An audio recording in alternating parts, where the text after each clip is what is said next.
At a private casting in the heart of Milan, where every face belonged on a magazine cover and every step was measured in million-dollar contracts, a stranger walked in. No makeup, no agent, not even a name on the list. She didn't fit the style. She didn't fit the scene. And when she entered the room, Italy's most famous models burst into laughter. Everyone laughed except one, the man who had died 3 months earlier.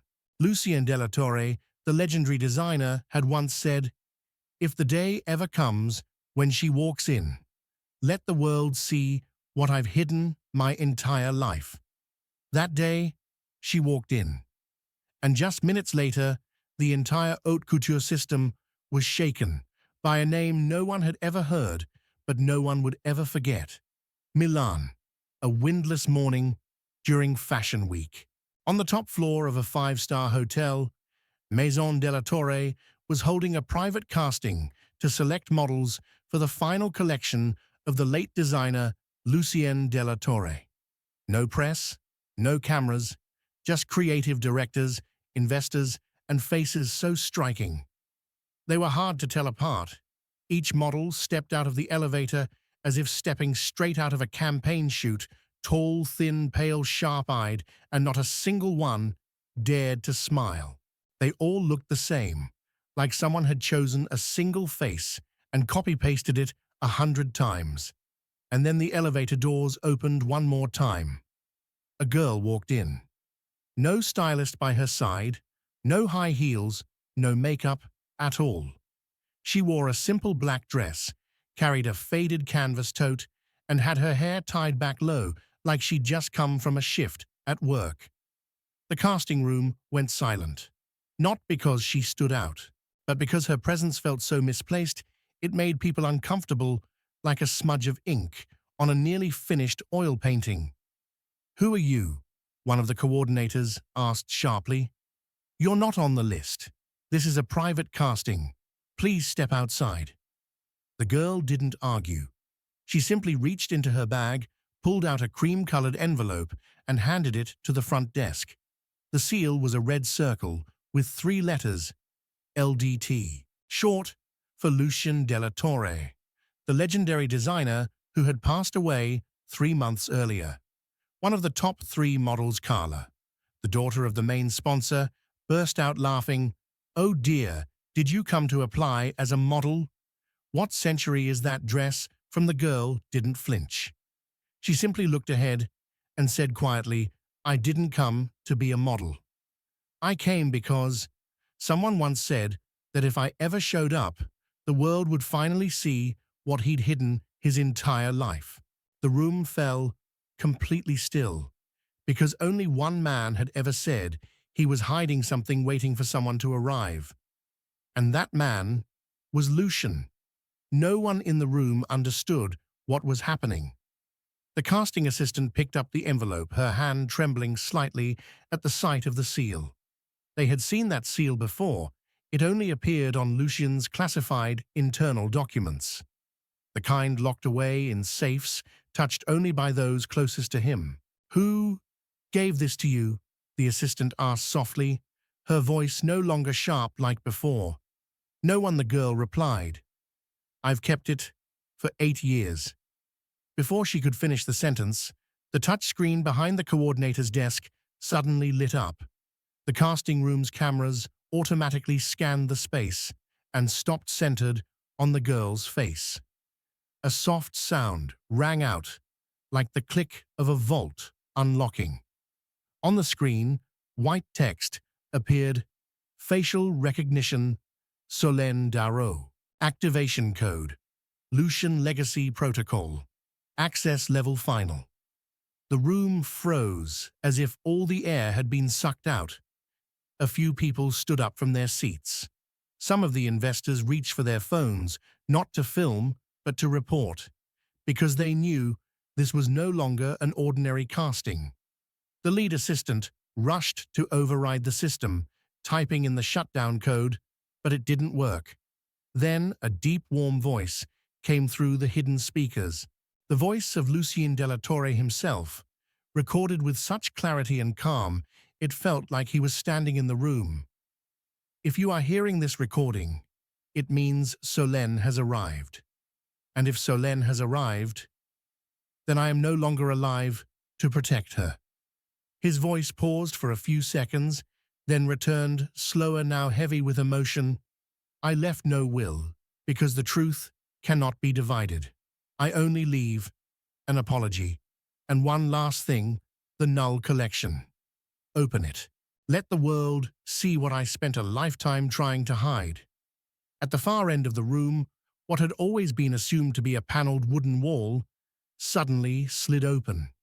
Behind it was a small glass room, glowing white like a laboratory.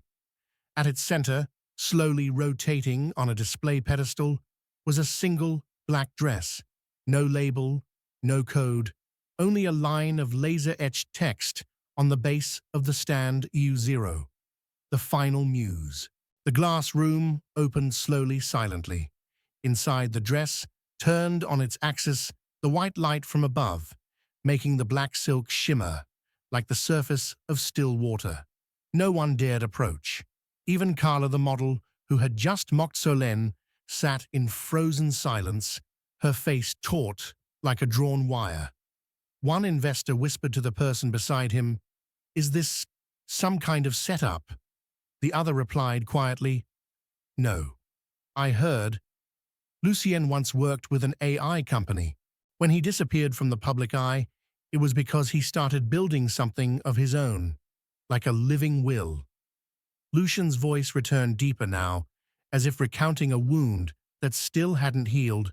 "I once believed I could control everything. Every seam, every campaign, every definition of beauty. But I was wrong.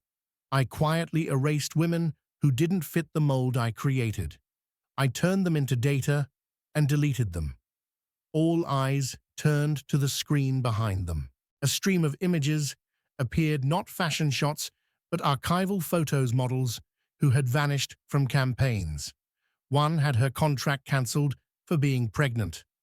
Another was blacklisted for having uneven skin tone. All had once been the first choice, until Lucien removed them. Solène stood motionless before the screen. The blue light reflected off her face, and for the first time, people truly saw her. Not as someone out of place, but as someone who had once belonged and had been hidden. The Null Collection. Lucien continued, was made of the designs I never had the courage to show, not because they weren't beautiful, but because they didn't please the powerful. I created this collection to apologize. Solène turned to the organizers. He once promised that only when I was present would he let the world see it. I didn't come to be a model. I came to finish what he was too afraid to complete. The room still didn't fully grasp her meaning until the glass chamber lit up suddenly. The door slid open completely. Solène stepped forward. Her hand didn't tremble, not because she was brave, but because she had waited her whole life for this moment. The door closed behind Solène. No applause, no background music, only the heavy breathing of those outside and eyes watching her as if they were witnessing something that went beyond fashion. Inside the glass chamber, Solène reached out and touched the black dress on the pedestal. It had no label, no code. The fabric wasn't extravagant, but something in the stitching made her shiver, like Lucien hadn't designed it with his mind, but with his conscience. She changed into the dress. No stylist, no dramatic spotlight. She simply stepped out as herself into the very space where people like her had once been denied. And then the catwalk lit up. No one flipped a switch. No one pressed a button. The AI system activated the LED strip that ran down the center of the room, slicing through the space like a border between those who had chosen and those who had once been chosen by silence. Solène stepped onto the runway, not with the kind of walk trained through hundreds of hours in front of a mirror. No hip sway, no head turns, no seductive glance at the camera.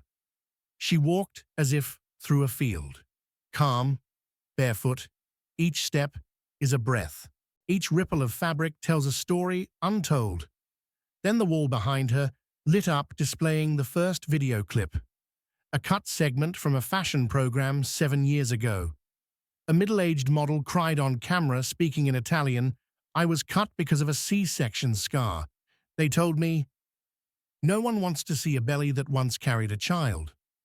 Beneath the video text appeared design no. A1, mother fabric, soft silk with raw lace accents, silhouette gently embracing the belly, relaxed at the chest. Not to conceal, only to listen. The room fell completely silent. Carla clenched her phone. Another model whispered, "I remember her. We auditioned the same year. She was Dolce's biggest hope." No one said anything else, because by now, everyone understood Solène wasn't presenting a fashion collection. She was leading them through a silent graveyard where each dress was a tombstone and every step a prayer for the dreams once suffocated by standards. The lights at the end of the catwalk shifted in color. The second design was brought in via a ceiling-mounted rail system, gliding forward like a procession. No music, only the faint sound of the mechanism and the light dimming gently as if afraid to disturb what was about to be revealed. Dress No. 02, Too Old, fabric. Deep gray chiffon interwoven with metallic threads in each pleated layer, silhouette straight cut, no waist shaping. Designed to speak plainly, not to ask permission. The screen behind displayed an image of a woman in her 40s with classic beauty resolute eyes. Beneath the photo, a note read, "Rejected," for being past the age to inspire customers under 25 years. Formal complaint never responded to. Solène walked in that dress as if she had lived that very life. Each fold of the fabric mirrored all the things people tried to flatten, but time could never iron out. At the far end of the room, a chair scraped the floor. A middle-aged man stood in a gray suit and black silk tie, in a calm but unyielding posture. He walked toward the coordinator's desk and spoke quietly. "Shut down the system. Stop the broadcast. This is no longer a tribute. It's sabotage." It was Jean Morel, the current CEO of Maison de la Torre, once Lucien's closest assistant and the man who had signed off every rejection in those archived files. The technical assistant whispered, "Sir, we can't control it anymore. Mr. Lucien's old security protocol has locked us out. It's all being live-streamed. Globally." Jean froze, cut the network, block the signal, call the legal team. Now. But it was too late. On the massive screen behind Solène, more than 130,000 people were watching the unsanctioned show live from devices across Europe. Comments began appearing along the bottom edge of the screen. "I was rejected just because my breasts are real. Thank you for saying what no one dared to. I used to model. I used to be them." Solène didn't turn around. She had no idea the show was being streamed worldwide. She simply kept walking now, wearing the third dress. Dress No. 3, dark-skin fabric, hand-dyed coarse cotton in scorched earth tone, trimmed with black glass beadwork. The only dress in the collection was made entirely by hand and never intended for the runway. The image on screen showed a dark-skinned Nigerian model, once an award winner, later rejected by brands for being incompatible with a luxury image. Carla sat still, no longer clutching her phone. For the first time, she saw herself on both sides at once, the one who was watching and the one who had once caused harm. As for Jean, he stood motionless, because he knew Lucien hadn't left behind an inheritance. Lucien had left behind guilt. No one in the room said anything anymore. With each dress worn, the catwalk had ceased to be a place for selecting models. It had become a place where scars, once hidden, were exposed under the most honest light. No glittering spotlights, no cinematic effects, only a woman wearing history that had been rewritten, now told as it was. Dress number 06, she doesn't belong. No fabric listed, no silhouette described, only one line etched directly into the lighting panel. No design, because she was denied the right to wear anything I ever made. The screen behind Solène lit up this time, showing someone who wasn't a model, a French woman. Petite frame, brown eyes, high cheekbones, a face both gentle and firm, the kind of woman shaped by years of quiet endurance. Text beneath the photo read Clémence Darrow, personal assistant to Lucien. Resigned in April 2002. No stated reason. Never returned. Not mentioned in any company documents. Her name never appeared on a single design. The room was stunned. Solène paused. This was the first time she hesitated. From the speakers, Lucien's voice played not a polished farewell, but an old, unedited recording. A monologue. I loved her. But I was a coward. When the press threatened to expose it, I chose silence. I let her disappear. I let the child I never held disappear with her. His voice faltered. I thought I would forget, but every time I sketched, I saw her face in the lines. Especially that daughter. She has the face of the woman I betrayed. The entire room fell into stillness, not because they were shocked, but now each person understood. Solène had not come to impress. She had come to do the one thing an entire power structure had never dared to do, to name the women forced into silence. Jean Morel turned his face away, for the first time unable to watch. The coordinator lowered her head. The livestream audience continued pouring in thousands of messages, many now recognizing Solène's mother's face, a woman who had once been a quiet part of Maison de la Torre before being erased from all records. Solène removed dress number 06. She needed no assistance. She slipped into the final piece completely different from the rest. No patterns, no color. Plain white fabric, smooth, uncut, unfitted, unfashionable. Only one small symbol, stitched at the side, 00, null, no one, or everyone. Dress number 00 wasn't beautiful. It wasn't striking, it wasn't poetic, and it had no uniqueness by fashion's definition. It simply existed. And because of that, it made everything else feel excessive. Solène stepped forward. No catwalk. She simply walked. One step, then another. No sultry glances, no poses, no performance. She walked like a real person, trying to prove nothing, trying to represent no one. She was herself, and at the same time, she was every person who had ever been rejected, cut from the runway, erased from the campaign, simply for not being pleasing enough to the eye. The wall behind her showed no image, only a faded, grainy video like it had been shot on an old home camera. Lucien, no suit, no sunglasses, no pretense, was sitting in his design room. His hair was messy. His eyes were red. I've spent my life designing to impress, but I've never once designed for someone to feel enough. This final dress, it isn't just for Solène. It's for everyone who's never worn anything without feeling wrong in it. Not to look grander, but to simply be yourself and still be allowed to stand in the light.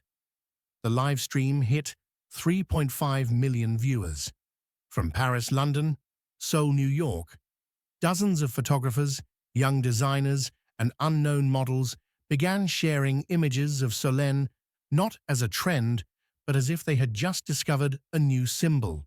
A young designer in Berlin wrote, "I once edited out the curve of a model's hip in my sketches, afraid I'd be rejected.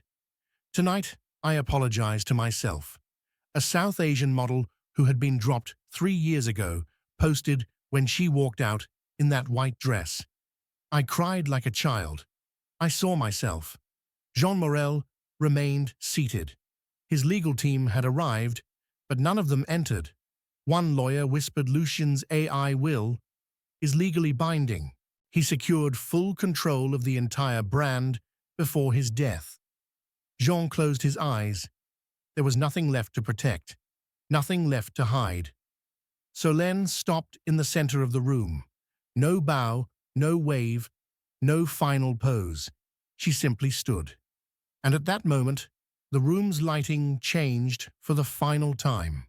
The overhead lights dimmed, and a single source of light rose from the floor. Behind her, a holographic projection appeared hundreds of women's names, not famous, not on magazine covers, who had once been rejected by Maison de la Torre or other fashion houses. Then, a line of text emerged. This is not fashion. This is memory. 2 days later, Milan returned to its familiar rhythm. Cars drifted down Via Monte Napoleone. The Gucci store resumed its soft background music. People went to lunch, snapped photos, and adjusted their mirror angles for the perfect lighting. That show had never been scheduled. No banners, no invitations, not even a thank you note sent to anyone's home.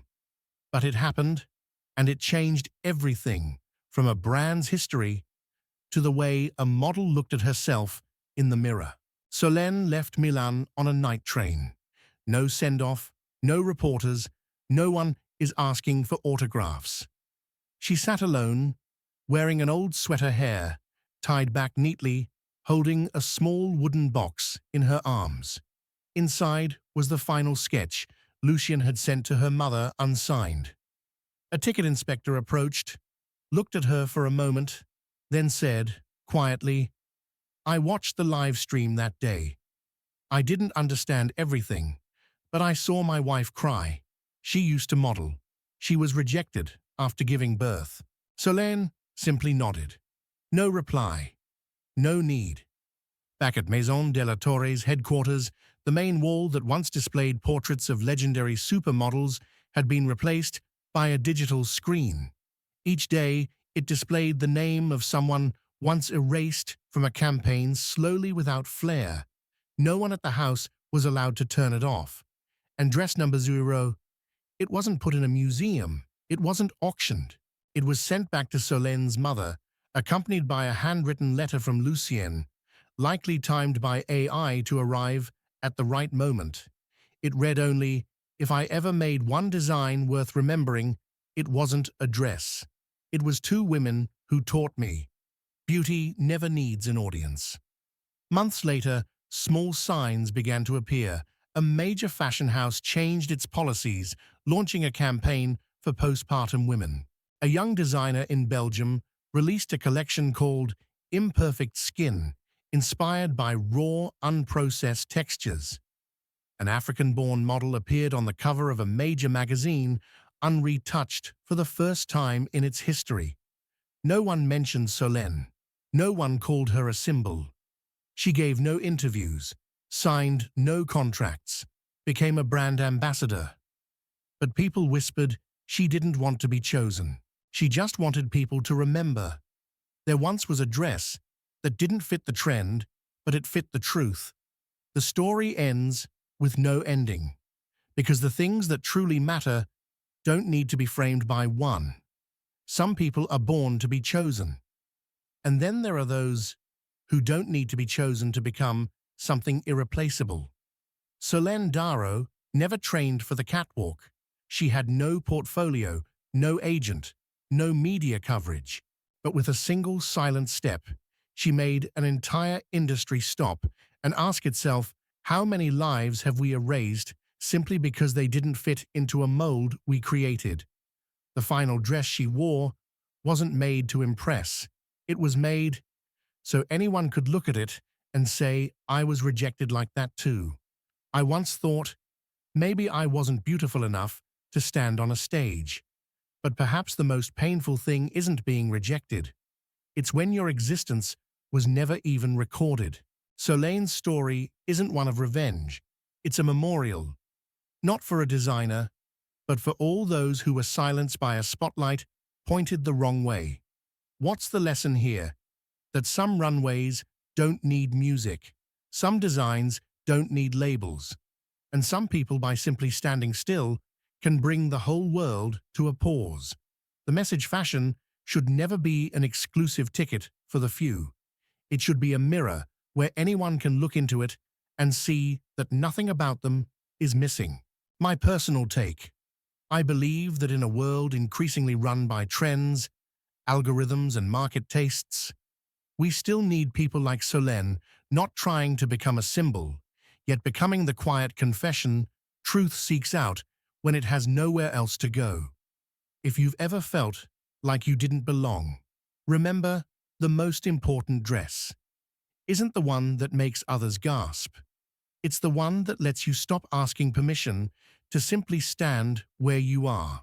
Please consider subscribing to Toch Story so you don't miss stories like this one, because we believe that sometimes the right silence is the loudest sound in a room full of noise.